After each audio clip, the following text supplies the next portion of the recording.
Financial मार्केटको classification अथवा त्यसको type अथवा फाइनान्शियल सिस्टम भनेर पढाएको थियौँ।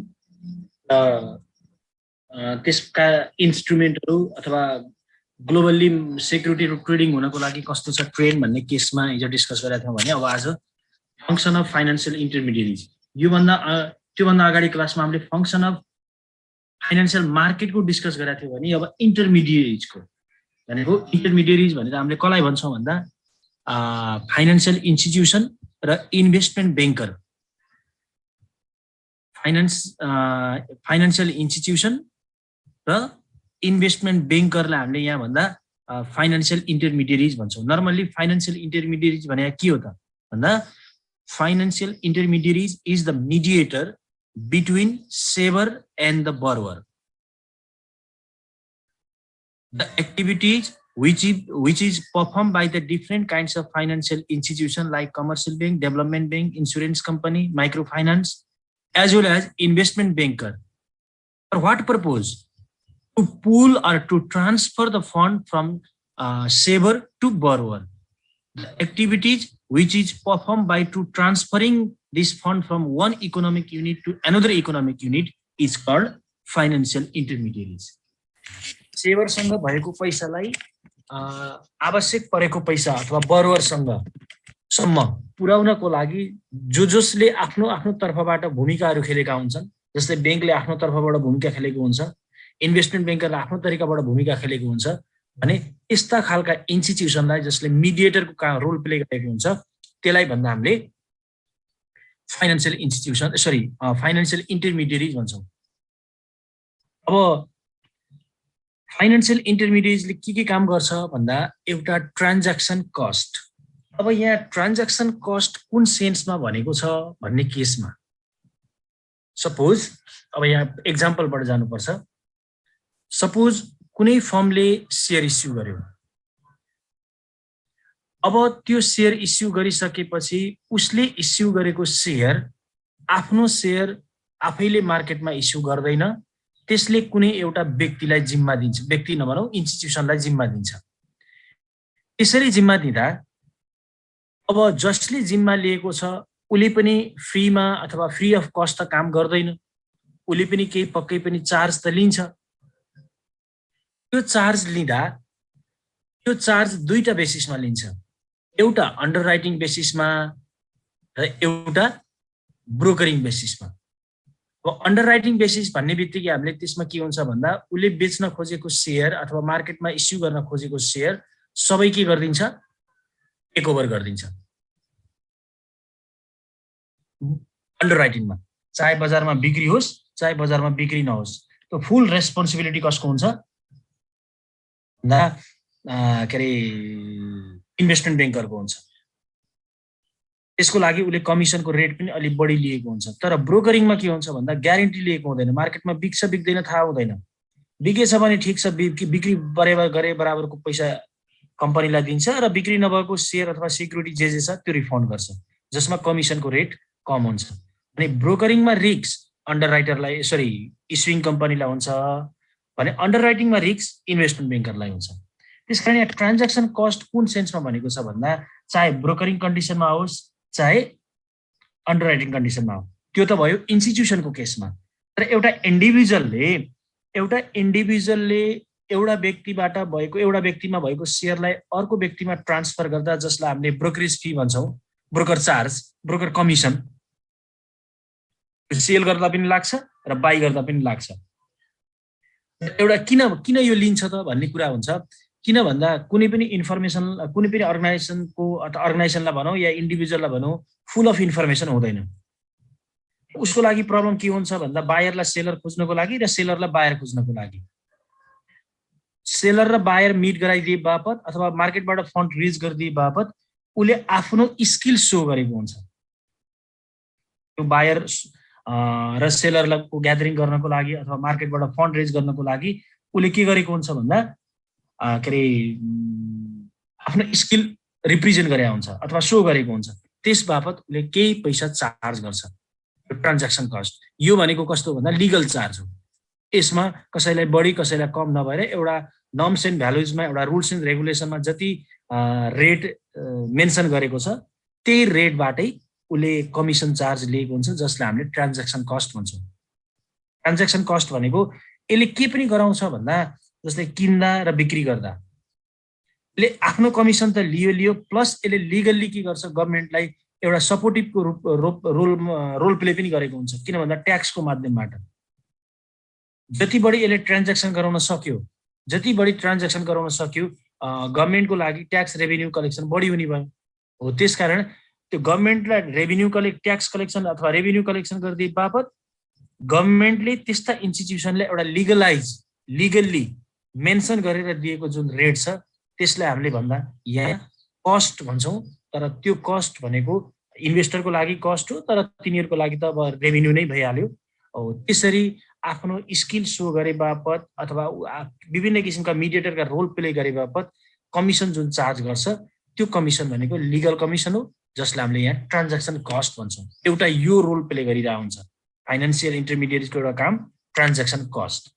किन भन्दा अब फाइनेन्सियल इन्टरमिडिएट्सले त्यहाँ के गरेको हुन्छ भन्दा आफ्नो प्रोफेसनल स्टाफहरू राखेको हुन्छ, सम्बन्धित विषयमा विज्ञहरू राखेको हुन्छ।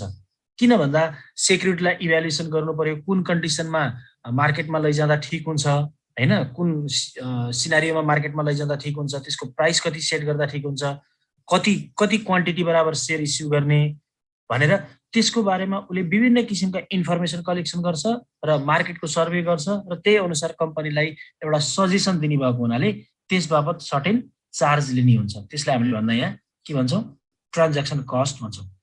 अब अर्को छ रिस्क सेयरिङ। अब यहाँ रिस्क सेयरिङ भन्ने बित्तिकै नर्मल्ली दुईटा कन्डिसनमा आउँछ।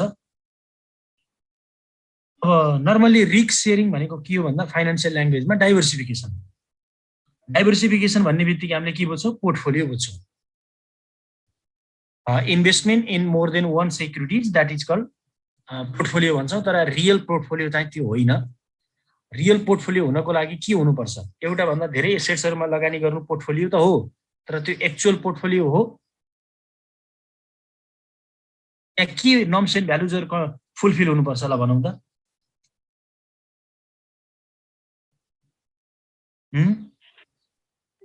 एउटा त रिटर्नमा कोरिलेसन नेगेटिभ हुनुपर्छ।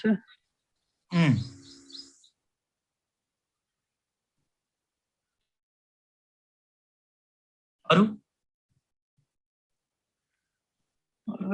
सम्झेको त्यही हो, अब अरू त हजुरले भन्नु।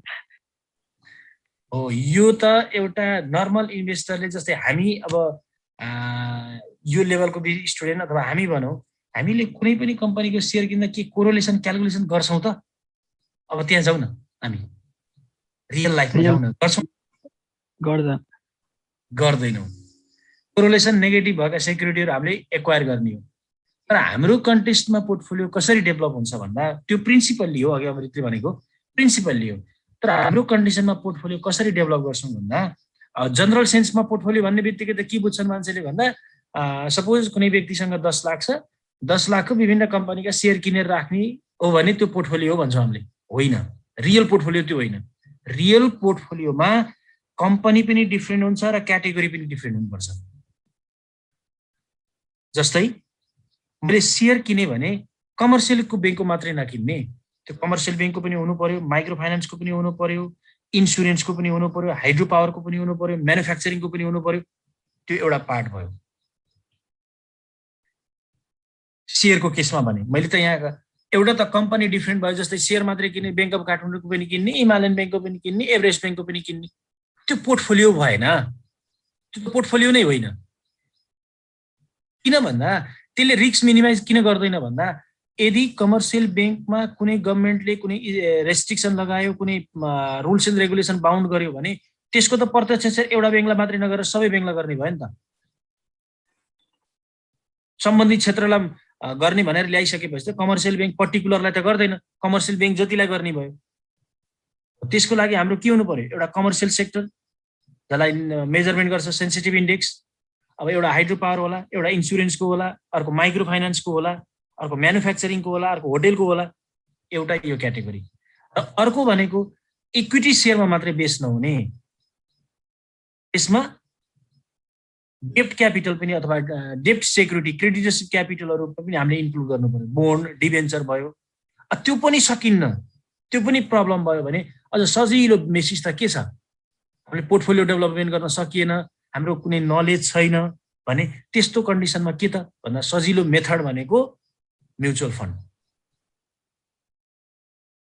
किन त भन्दा हामीले कुनै एउटा कम्पनीको म्युचुअल फन्ड किनिरहेको हुन्छौँ, तर त्यो म्युचुअल फन्डले इन्भेस्टमेन्ट चाहिँ जुन अघि अमृतले भने जस्तै कोरोलेसन निकालेर विभिन्न कम्पनीहरूको विभिन्न नेचरको सेक्युरिटीहरू उसले किनिरहेको हुन्छ के, त्यहाँबाट हामीले दिएको पैसाले उसले किनिरहेको हुन्छ। रिस्क सेयरिङ भनेको कुनै एउटा व्यक्तिले, किन भन्दा मार्केटमा सबैको पर्सेप्सन एउटै हुँदैन, किन मार्केट अप एन्ड डाउन भइरहेको छ त, सबैको एउटै पर्सेप्सन हुने भने त एउटै किसिमको हुनुपर्ने नि त मार्केट। सबै इन्भेस्टरको मार्केटमा जाने जति इन्भेस्टरको पर्सेप्सन सेयरको प्राइस अथवा नेपालको केसमा बढी सेयर एप्लाई हुँदा सेयर बढी आउँछ, सेयरको प्राइस बढ्छ भनेर एजम्सन गरेछ भने अरूले पनि सबैले त्यही बढ्छ भन्दै गर्नु पर्यो, घट्छ भनेछ भने सबैले घट्छ भन्दै गर्नु पर्यो। तर के त्यो रियल लाइफमा छ त? इन्भेस्टरको आफ्नो आफ्नो पर्सेप्सन हुन्छ नि त। त्यो आफ्नो आफ्नो पर्सेप्सन हुँदा कसैले कुनै एउटै त्यही पर्टिकुलर कम्पनीको लागि सेयरको प्राइस बढ्छ भनेर पर्सेप्सन लिएको हुन्छ, उसको डेटाले त्यही देखाइरहेको हुन्छ, उसको इस्टिमेसनले त्यही देखाइरहेको हुन्छ। तर त्यही कम्पनीको लागि अर्को इन्भेस्टरले फेरि जस्ट अपोजिट, सेयरको प्राइस घट्छ, यो कन्डिसनले घट्छ, यिनी इन्डिकेटरले घट्छ भनेर उसले त्यो अनुसारको इन्फर्मेसन कलेक्सन गरेको हुन्छ भने अब जोसँग पोजिटिभ इन्फर्मेसनहरू छ उसले के गर्न खोज्छ भन्दा बढी रिटेल लिनको लागि, बढी नाफा लिनको लागि मार्केटबाट सेयरहरू किनेर राख्छ। तर जसले नेगेटिभ इन्फर्मेसनहरू कलेक्सन गरेको, नेगेटिभ गर्छु भनेर होइन कि उसँग नेगेटिभ इन्फर्मेसन मात्रै छ भने उसले फ्युचरमा सेयरको प्राइस घट्छ भने घटेको बेलामा मलाई लस हुन्छ भने आफूलाई भएको लस मलाई नहोस्, अरू कसैलाई आओस् भनेर उसले मार्केटमा लगेर के गर्न पाउँछ त भन्दा बिक्री गर्न पाउँछ। भनेको एउटा व्यक्तिमा भएको रिस्कलाई उसले इन्सुरेन्स, जस्तै हामीले एउटा व्यक्तिको इन्सुरेन्स जस्तै घरको सम्पत्ति अथवा अरू कुनै प्रोपर्टीमा लस होस् भनेर हामीले आफ्नो रिस्कलाई, आफूले बेहोर्ने पर्ने रिस्कलाई हामीले के अरे इन्सुरेन्स कम्पनीलाई ट्रान्सफर गरे जस्तै एउटा इन्भेस्टरले लगानी गरेपछि जति पनि रिस्क बेहोर्छ, बियर गर्नुपर्छ, त्यो बियर गर्ने त्यो रिस्कलाई कम गर्नको लागि उसले के गर्छ त भन्दा सेयरहरू ट्रान्सफर गर्छ।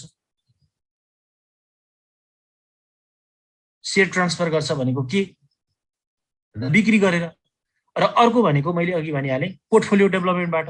अब पोर्टफोलियो डेभलपमेन्ट गर्नको लागि के गर्छ त भन्दा जस्तै मलाई कुनै पोर्टफोलियो डेभलपमेन्ट गर्नको लागि मसँग कुनै नलेज छैन भने फाइनान्सियल इन्टरमिडिएटरिजहरूले के गर्छन् त भन्दा एउटा स्पेसलाइज्ड फङ्सन अथवा उनीहरूको एउटा आफ्नो कर्तव्य जस्तो, जस्तै तपाईँले कुनै सेयर सेक्युरिटीबाट नेपालमा जति पनि ब्रोकरहरू छन् तिनीबाट कारोबार गर्नुहुन्छ, कारोबार गर्दा उसले भन्छ नि कुनै दिन आज यो सेयर नकिन्नुहोस् तपाईँले अथवा यो बेच्नुहोस् भनेर उसले केही गाइडलाइनहरू दिएको हुन्छ नि।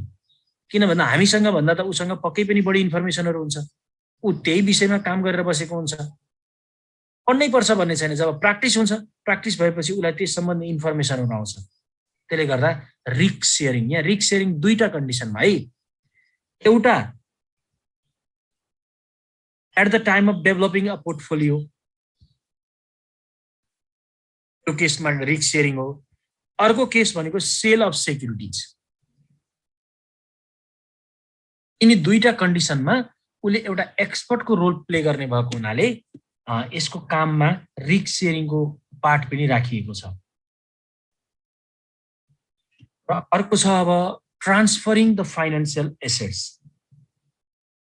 ट्रान्सफरिङ द फाइनान्सियल एसेट्स भन्ने बित्तिकै हामीले के बुझ्नु पर्यो भन्दा यहाँ दुईटा कन्डिसन एप्लाई गरिन्छ नर्मल्ली। दुईटा कन्डिसन भनेको यहाँ के आउँछ भन्दा एउटा transfer the security through the financial intermediaries, अर्को भनेको transferring the securities through financial institution. अब यहाँ कन्डिसन फरक छ है, ख्याल गरिदिनु। Through the financial intermediaries, through the financial institution भन्ने बित्तिकै के बुझ्नु पर्यो। फर इक्जाम्पल यदि फाइनान्सियल इन्टरमिडिएरिजको केस हो भने मैले त्यहाँबाट जाँदैछु, यहाँ इन्टरमिडिएरिज भित्र इन्स्टिट्युसन पनि पर्ने भएको हुनाले हामीले ओभरअल कभर गरेका छौँ। इन्टरमिडियरिजमा के हुन्छ भन्दा उसले आफ्नो नामको सेयर बेच्ने होइन। अझ सजिलो तरिकाले बुझौँ, नेपाल स्टक एक्सचेन्जमा जति पनि सेयर किनबेच भएका छन् ती सेयरहरू कुनै कम्पनीका हुन्छन् र तिनीहरूले त्यो सेयर सुरुमा मार्केटमा भनेको प्राइमरी मार्केटमा बिक्री गर्छन्। प्राइमरी मार्केटमा बिक्री गर्दा उसले त्यही कम्पनीको सेयर, सपोज हिमालयन बैंक र एनआइबी अब मर्ज हुँदैछ, तिनीहरूले मार्केटमा नयाँ सेयर इस्यु गरे, त्यो त कुनै कम्पनीले गरिदिन्छ, कुनै मिडिएटरले गरिदिन्छ, पब्लिकमा गयो सेयर।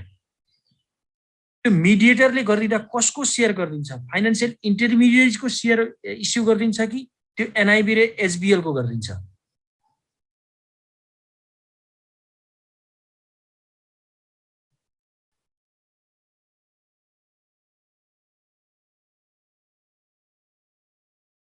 अझ बुझिएन भने सपोज हिमालयन र एनआइबीले मार्केटमा सेयर इस्यु गर्दैछन्, त्यसको लागि एनआइबिएल इन्भेस्ट भन्ने क्यापिटल मार्केट छ, उसलाई जिम्मा दियो, ल बजारमा सेयर बेच्दै पैसा उठाइदिए भनेर जिम्मा दियो भने त्यो एनआइबिएल इन्भेस्टले अथवा क्यापिटलले इस्यु गर्ने सेयर एनआइबिएल को हो कि एनआइबी र एचबिएल को हो?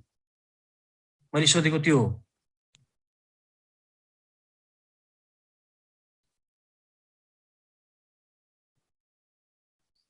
अझै बुझिएन?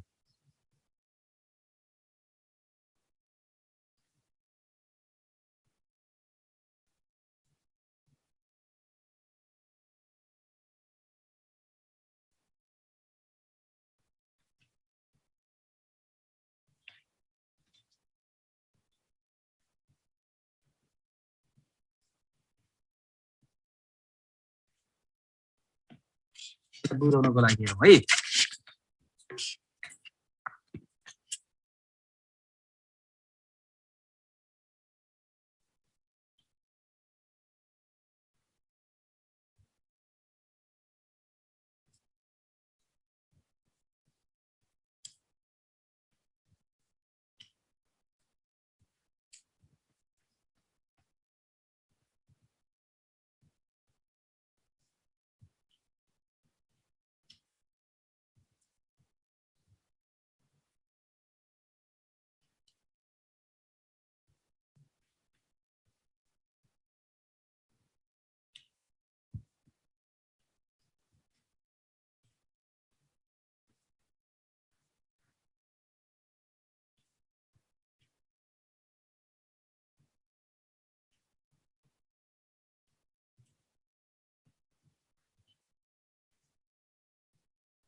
मैले सोधेको के हो भने बिजनेस कुनै कम्पनी उसले सेयर इस्यु गर्दैछ, त्यो इस्यु गर्नको लागि एउटा मिडिएटर छ, त्यो मिडिएटरले जनरल पब्लिकलाई बेच्छ, जनरल पब्लिकले पैसा कसलाई दिन्छन्? इन्टरमिडिएरिजलाई दिन्छन् र इन्टरमिडिएटले त्यो पैसा आफ्नो कमिसन कटाएर कसलाई दिन्छ?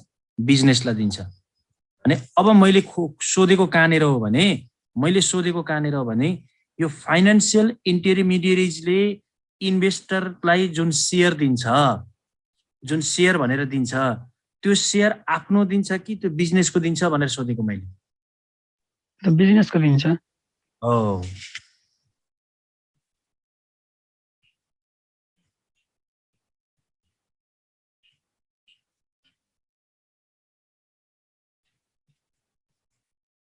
दिन्छ।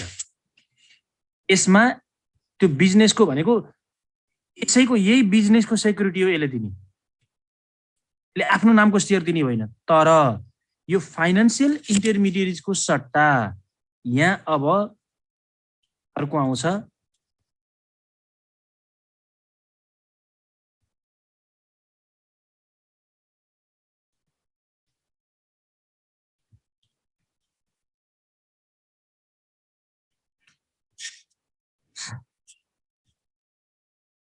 अब यहाँ दिने शेयर कसको हुन्छ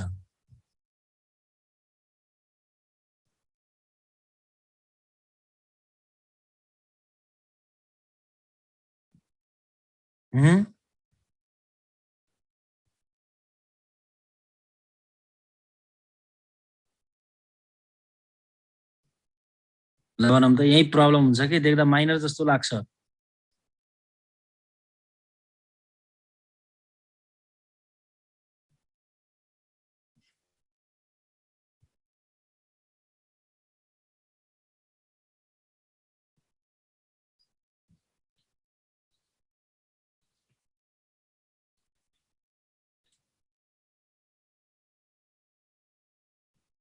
ल हेरौँ अब त्यहाँ मैले सर्टकटमा लेखेँ फाइनान्शियल इन्स्टिट्युसन्स सेक्युरिटिज यो के हो भने यो बिजनेसको लागि यो बिजनेसको जुन अब यसले आफ्नो नामको सेयर आफ्नो कम्पनीको सेयर फाइनान्शियल इन्स्टिट्युसनलाई सेल गर्यो इट मिन्स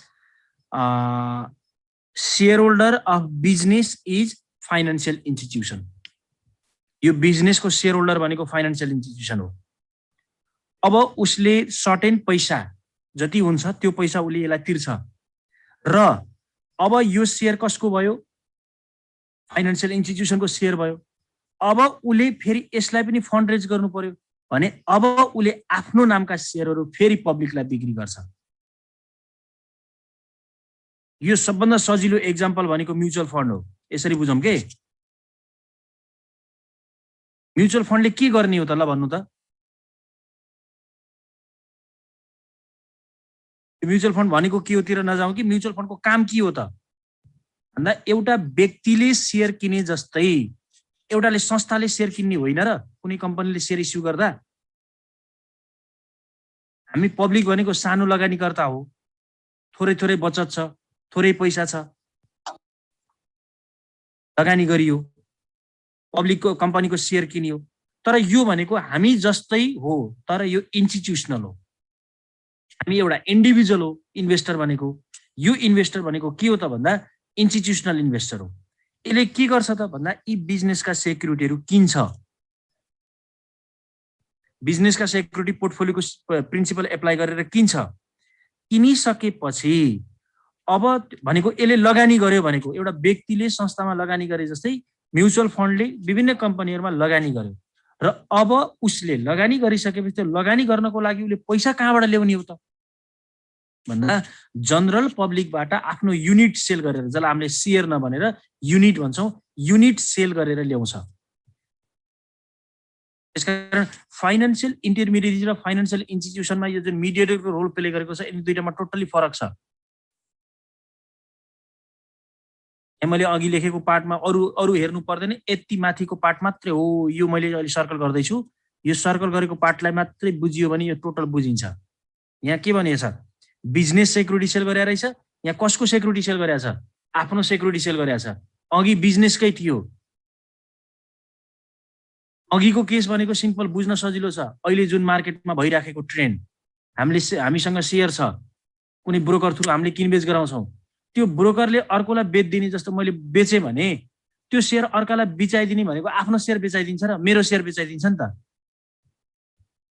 मसँग भएको शेयर अर्कोमा पुर्याइदिने मात्रै हो त्यसबापत कमिसन लिने हो तर यदि यो कन्डिसन छ भने त्यसले के गर्ने त भन्दा मसँगबाट किनेर लैजाने हो आफू इन्भेस्टर बन्छ र उसले आफ्ना नामका शेयरहरू अरूलाई बेचेर त्यहाँबाट फन्ड रेज गर्छ त्यसकारण यसमा अहिले हामीले पढ्न लागेको टपिकमा दुईटा कुराहरू के हुनु पर्यो कि जुन फङ्सन अफ फाइनान्शियल मार्केटमा जुन पढिरहेको थियौँ म एकछिन अर्को स्लाइड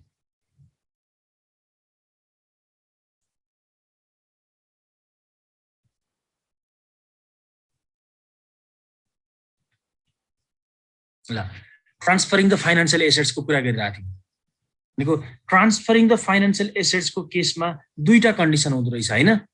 एउटा one securities, it means financial intermediaries securities, एउटा बिजनेस सेक्युरिटीज।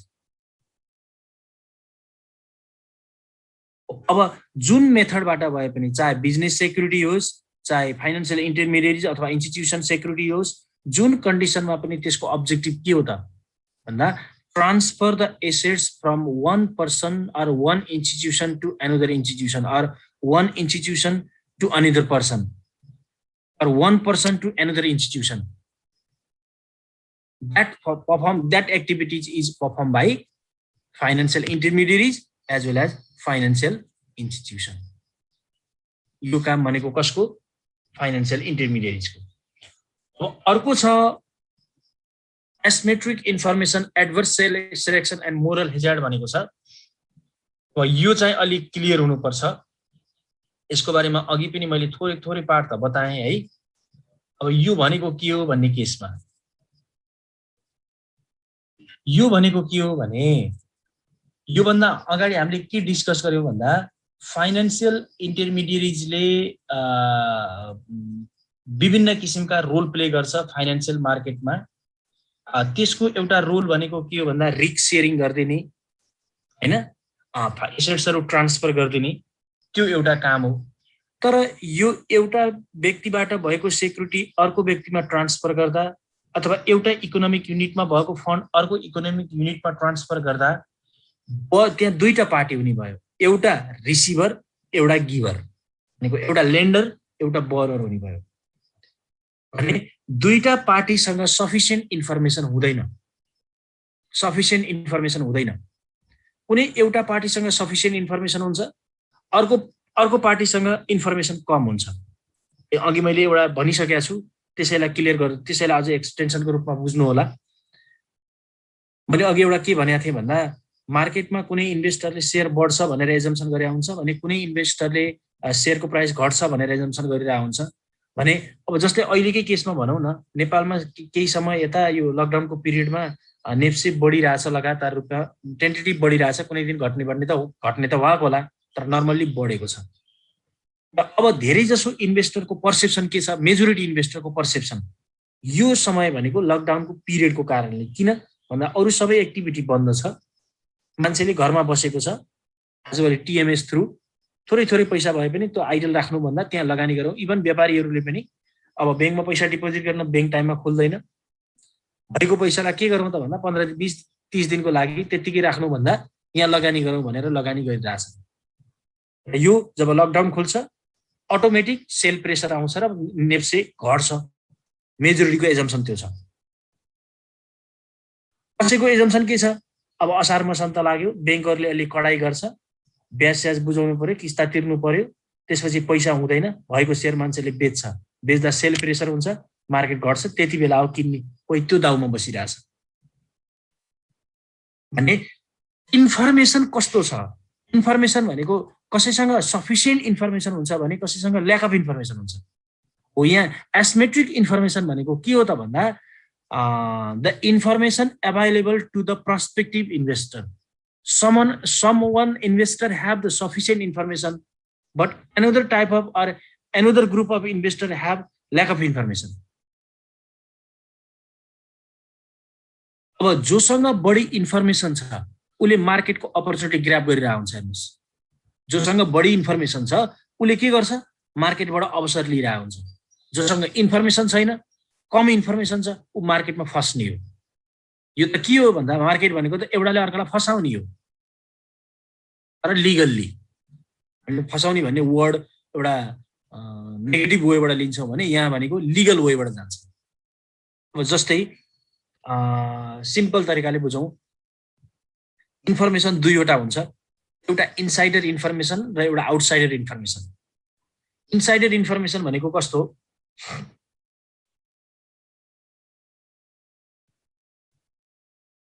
भन्नु त?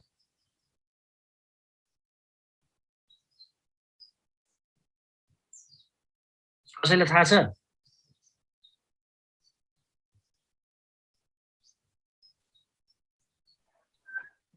त्यो स्टोर भित्र बोर्डमा भएको डिसिजनहरु के कोसँग मर्ज हुँदैछ, कति percent dividend right share issue गर्ने त्यस्तो हो। इनसाइडर इन्फर्मेसन भन्ने बित्तिकै बोर्ड अफ मेम्बरमा बसेका व्यक्तिहरू अथवा त्यो संस्थाको चिफ एक्जिक्युटिभ अफिसर सिइओ बाट त्यो संस्थाले मार्केटमा एनाउन्स नगर्दै, त्यो फर्मल्ली डिसिजन नहुँदै, डिस्क्लोज नहुँदै यदि त्यो सूचना बाहिर कसैलाई गयो भने त्यो सूचनाको आधारमा हुन सक्ने सम्भावित लसलाई कम गर्न सक्ने भयो एउटा, अर्को बढी नाफा गर्न सक्ने भयो। यदि पोजिटिभ मेसेज आउँदैछ फ्युचरमा केही संस्थाको बारेमा भने उले अहिले मार्केटमा शेयरको प्राइस कम छ, उले के गर्न सक्छ, भोलि बिहान अहिले सस्तोमा लिएर पछिबाट महँगोमा बेच्न सक्छ, मार्केटबाट उठाउँदै राख्दै गर्छ। तर त्यो संस्थाको अब फ्युचरमा नेगेटिभ इन्फर्मेसन आउँदैछ, संस्थाको बारेमा त्यति राम्रो मेसेज आउँदै छैन, फर्मल्ली नोटिस दिएको छैन, तर इन्फर्मल्ली इनसाइडरबाट त्यो सूचना आएको छ भने त्यस्तो बेला उले भविष्यमा हुन सक्ने घाटालाई उले आजै बिक्री गरेर के गर्न सक्छ, लसलाई कम गर्न सक्छ। हो, यो इनसाइडर इन्फर्मेसन भनेको इलिगल इन्फर्मेसन हो, इलिगल हो। त्यही भएर त नेपाल स्टक एक्सचेन्जमा कुनै दिन कुनै कम्पनीको अनएक्सपेक्टेड प्राइस बढेर सर्किट हान्यो भने सेक्युरिटी बोर्डले के लिन्छ त, किन यस्तो भयो भनेर त्यहाँको प्रमुख व्यक्तिसँग सोधेको हुन्छ नि, के कारणले यस्तो भयो त, किन बढाइयो त, कारण के हो त, रिजन खोज्छ। यदि रिजन इनसाइडर इन्फर्मेसनको कारणले हो भने अब त्यहाँ त्यो त्यस दिनको ट्रान्ज्याक्सनलाई के अरे क्यान्सल गर्ने हो कि अथवा अरू कुनै के अरे पेनाल्टीहरू अथवा कुनै सजायहरू दिनुपर्ने हो कि, त्यो काम सेक्युरिटी बोर्डले गरेर आउँछ। यहाँ मैले बुझाउन खास खोजेको के हो, यसको टु दि टपिक जाउँ, अब धेरै डिस्कस गर्नुभन्दा पनि एसिमेट्रिक इन्फर्मेसन भनेको सिम्पली बुझ्दा के बुझ्नु पर्यो भन्दा कुनै एउटा ग्रुपसँग सफिसिएन्ट इन्फर्मेसन हुन्छ, कुनै एउटा ग्रुपसँग सफिसिएन्ट इन्फर्मेसन हुँदैन। त्यो इन्फर्मेसनको इम्ब्यालेन्सले गर्दा, इन्फर्मेसनमा आएको इम्ब्यालेन्सले गर्दा सफिसिएन्ट इन्फर्मेसन हुनेले मार्केटबाट बढी नाफा अथवा मार्केटलाई क्याप्चर गरेको हुन सक्छ अथवा मार्केटमा आफूसँग भएको रिस्कलाई ट्रान्सफर गरिदिरहेको हुन्छ। तर जोसँग इन्फर्मेसन कम छ उले मार्केटमा घाटा खाइरहेको हुन्छ। त्यसकारण एउटा फाइनान्शियल इन्टरमिडिएट्सको एउटा धर्म के हो भने त्यो इन्फर्मेसनमा जुन ल्याकिङ छ त्यो ल्याकिङलाई कम गर्ने, त्यो इन्फर्मेसन हुने र नहुनेलाई के गर्ने त भन्दा ब्यालेन्स गर्ने, नर्मली सबैसँग बराबर इन्फर्मेसन जस्तो गराउने। त्यसको लागि के पोलिसी छ त भन्दा एउटा लिगल्ली, अघि मैले इलिगल भने इनसाइडर इन्फर्मेसन, लिगल के हो त भन्दा टाइममा फाइनान्शियल रिपोर्टहरू के गर्ने, डिस्क्लोज गर्ने। क्वार्टरली बेसिसमा नेपालमा त यो अब्लिगेसनकै रूपमा छ, प्रत्येक 3 महिनामा उले आफ्नो फाइनान्शियल अडिटेड फाइनान्शियल रिपोर्टहरू नेसनल लेभलको न्युज पेपरमा अथवा नेसनल लेभलको न्युज पेपर मात्रै भनेर भएन, त्यो नेसनल लेभलको न्युज पेपर पनि कम्तीमा 100 अङ्क छापिएको हुनु पर्यो। 100 अङ्क भन्दा बढी छापिएका भर्खर इस्टाब्लिस भएको नेसनल वाइज न्युज पेपर हो भनेर त्यसमा दिनु भएन, भनेको चलेका, बढी चलेका, धेरै समय इस्टाब्लिस भइसकेका न्युज पेपरमा उले आफ्ना अडिटेड फाइनान्शियल स्टेटमेन्टहरू, फाइनान्शियल रिपोर्टहरू जस्तै क्याश फ्लो स्टेटमेन्ट होला, ब्यालेन्स सिट होला, इन्कम स्टेटमेन्ट हो, यो डिस्क्लोज गर्नुपर्छ। त्यो भनेको के हो त भन्दा यदि त्यो संस्थाको बारेमा बुझ्न चाहियो, त्यो संस्थाको फाइनान्शियल कन्डिसन कसैलाई बुझ्न चाहियो भने लिगल्ली त्यस्ता डकुमेन्टहरू एभाइलेबल छन् है भनेर इन्फर्मेसन दिन खोजेको हो नि त। अब त्यहाँ कसैलाई बढी इन्फर्मेसन, कसैलाई कम इन्फर्मेसन हुँदैन। अब यहाँ चासोको विषय हुन्छ। चासोको विषय के हो भन्दा अब फाइनान्शियल रिपोर्ट त मार्केटमा जति पनि पाइन्छ नि, नेटमा सर्च गर्यो भने जति पनि पाइन्छ, कम्पनीको वेबसाइटमा गयो भने जति पनि पाइन्छ। तर केलाई आधार मानेर लगानी गर्ने, के कुन चिजलाई हेर्नु पर्यो भनेर सबैसँग पर्फेक्ट नलेज हुन्छ त?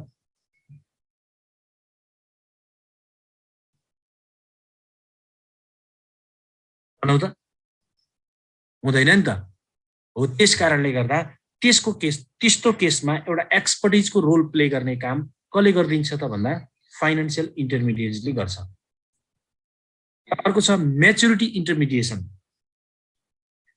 म्याच्युरिटी इन्टरमिडिएसन भनेको कस्तो हो भन्दा जस्तै सिम्पल बुझ्नको लागि म एउटा बरोवर हो, मलाई पैसा 1 वर्षको लागि चाहियो, ऋण चाहियो। तपाई पनि अर्को इन्भेस्टर हो अथवा बरोवर हो, तपाईलाई 5 वर्षको लागि चाहियो, अर्कोलाई 2 महिनाको लागि चाहियो भने मलाई 2 महिनाको लागि चाहियो भनेर 2 महिनाको लागि दिने मान्छे तयार हुनु पर्यो। तपाईलाई 5 वर्षको लागि चाहियो भनेर 5 वर्षको लागि मान्छे दिने तयार हुनु पर्यो। म्याच्युरिटी इन्टरमिडिएसन भनेको के हो भने जस्तै रिक्वायरमेन्ट बरोवरको रिक्वायरमेन्ट भनेको डिफ्रेन्ट टाइम पिरियडको लागि हुन्छ। सबैको रिक्वायरमेन्ट एउटै टाइम पिरियडको हुन्थ्यो भने त फन्ड प्रोभाइड गर्नको लागि कुनै पनि प्रब्लम क्रिएट हुने थिएन, इन्डिभिजुअलले दिन्छ। जस्तै मलाई 5 महिनाको लागि पैसा चाहियो भने 5 महिना कसले दिन्छ त भनेर म मार्केटमा सर्च गर्नु पर्यो नि त। हो, त्यो प्रब्लमलाई सल्भ गर्नको लागि बैंकहरूले रोल प्ले गरिरहेछ के यसमा। फाइनान्शियल इन्टरमिडिएट्स भित्र कमर्सियल बैंक पर्छ। त्यो कमर्सियल बैंकले के गरिरहेको हुन्छ अथवा डेभलपमेन्ट बैंकले के गरिरहेको हुन्छ अथवा फाइनान्स कम्पनीले के गरिरहेको हुन्छ त भन्दा हामीले यहाँ डेभलपमेन्ट र कमर्सियललाई के अरे फाइनान्सलाई अरूलाई हेर्दैनौँ। किन भन्दा नर्मल्ली धेरै लोन दिने काम कसको त भन्दा अरूको त स्पेसिफिक सेक्टर छ। कमर्सियल बैंकले त नर्मल्ली धेरै सेक्टरमा दिन पाउँछ। हो, म्याच्युरिटी इन्टरमिडिएसन भनेको बरोवरको रिक्वायरमेन्ट अनुसार र सेभरको रिक्वायरमेन्ट। जस्तै मैले पैसा बैंकमा डिपोजिट गर्न गएँ 3 महिनाको लागि, अर्को डिपोजिट गर्न गयो 10 वर्षको लागि, अर्को डिपोजिट गर्न गयो 2 वर्षको लागि भने फरक फरक डिपोजिटर जाने भयो, पैसा लिन पनि फरक फरक बरोवर जाने भयो। हो, दुईटा बरोवर र लेन्डर बीचको जुन टाइम ग्याप छ, म्याच्युरिटी पिरियडमा फरक छ, त्यो म्याच्युरिटी पिरियडलाई म्याचिङ गराइदिने काम कसको हो त भन्दा फाइनान्शियल इन्टरमिडिएट्सको। अब यसलाई अझै कसरी बुझाउँ भन्दा सपोज म एउटा इन्डिभिजुअल हो, मलाई 1 वर्षको लागि पैसा चाहियो भने त म मार्केटमा के गर्नु पर्यो, खोज्न जानु पर्यो नि त। मलाई 1 वर्षको लागि कसले दिन्छ भनेर सर्च गर्दै जाँदा पैसा भएको मान्छे त भेटियो, तर मैले 1 वर्षलाई दिन्न 1 महिनालाई दिन्छु भन्यो, मेरो रिक्वायरमेन्ट त फुलफिल भएन। अर्कोले मैले 1 वर्षलाई त कहाँ दिन्छु, मिनिमम पनि 4 वर्ष त राख्नुपर्छ भन्छ अर्काले, त्यो रिक्वायरमेन्ट पनि फुलफिल भएन। हो, त्यस्तो प्रब्लमलाई सल्भ गर्ने कसले हो त भन्दा बैंकहरूले। म्याच्युरिटी पिरियडमा मिडिएटरको रोल प्ले गर्यो के। फरक फरक व्यक्तिबाट फरक फरक म्याच्युरिटी पिरियडको कलेक्सन गर्यो र फरक फरक म्याच्युरिटी पिरियडको लागि के डिपोजिट गरेको पैसा फरक फरक व्यक्तिहरूलाई फरक फरक म्याच्युरिटी पिरियडमा दियो। हो,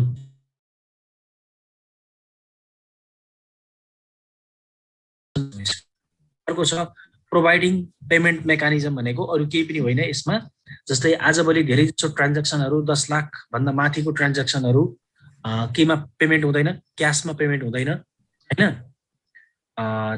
चेकमा पेमेन्ट हुनु पर्यो एउटा।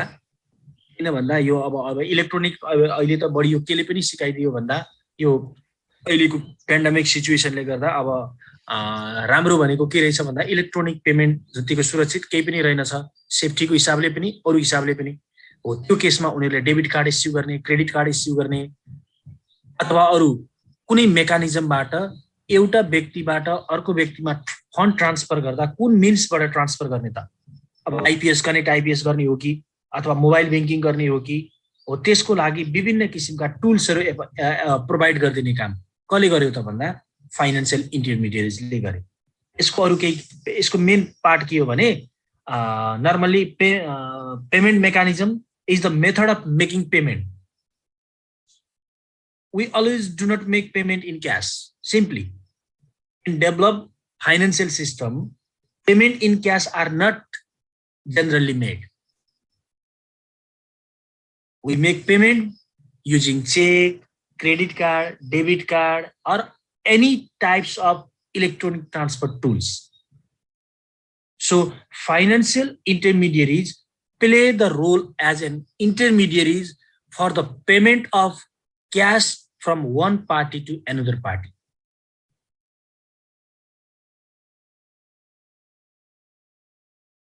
हाम्रो देश जस्तो देशमा त अब अहिलेको यो सिचुएसनले सिकाएको छ, अब बिस्तारै नर्मल्ली सेफ्टीको हिसाबले पनि कस्टको हिसाबले पनि हैन, सबै हिसाबले पनि अब क्याश पेमेन्ट भन्दा अरू मेकानिजमबाट के छ त सुरक्षित देखिएको छ।